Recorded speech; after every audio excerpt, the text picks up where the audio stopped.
Mortgage demand jumps nearly 28% in 1 week as interest rates drop to the lowest point in months. Walla walla, that did happen, and people did get excited. I think that rhymes with the start of the year.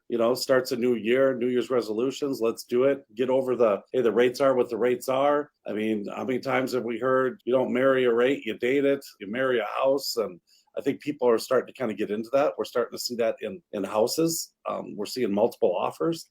I mean, it's all about inventory, people. I've been saying it forever because we don't have inventory. We just don't have it, and we need it. Well, the last couple of weeks here, I've been doing quite a few markets, getting people ready for spring selling season. It's not uncommon at all to have where either there's like within a half mile of that house, no other houses for sale, or maybe one or one coming.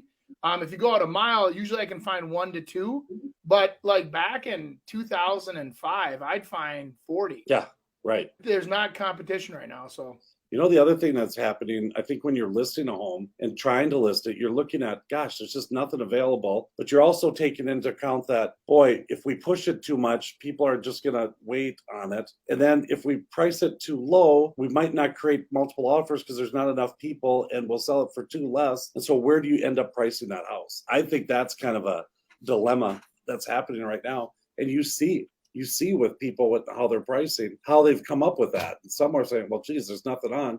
I'm just going to push this price a little. And then it's just like, I don't know. It's not quite there yet. And maybe that house still sells, but it might not be for about 3 weeks until they can kind of, there's nothing really else coming out. Let's go grab that one. You're right. And I kind of compare this to it seems like everybody's talking about eggs right now with the $4.99 a dozen or whatever. And you look at that and you say, hey, I remember when they were, $1.39 a dozen. Now they're $4.99.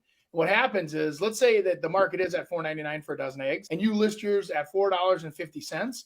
People, I think in today's market are saying, see, it's starting to head back to $1.39. And it almost puts them in a paralysis position of, I don't know if I want to make my move yet because they might drop down under $4 in the meantime, 3 other people scoop it up. But there's a psychology that we're starting to flip back to what they call a buyer's market. And I'm telling you guys, and I know you know this, Chris, but we're not even close. I don't think you're seeing multiple offers because there's a lack of consumer confidence. But with the lack of inventory, people basically sit back if they price it fair and they say, I'll wait. I'm okay. I'll wait for my buyer. It's fun though. This is kind of the stuff gets me going, is that you have to react and adapt to different markets. I've been doing it my whole life and whole career, and to jump in and how quick you can do it. It's like when the short sale market happened. Sometimes you waited too long and you got in at the end. The foreclosure market, you got into that. I never got into that. Kind of like, oh, that's not going to happen. It's not going to last too long. Well, all of a sudden you got a pipeline for 5 years of properties that I wasn't able to go get. It's interesting in how you adapt and and help your clients out the best you can. Yeah, and it was a little dip. It wasn't a huge dip. I do a lot of put people to the lenders and let them deal with it, because everyone says, hey, here's what the interest rates are. And I'm telling you, different lenders have different rates, have different programs, have different locks, have different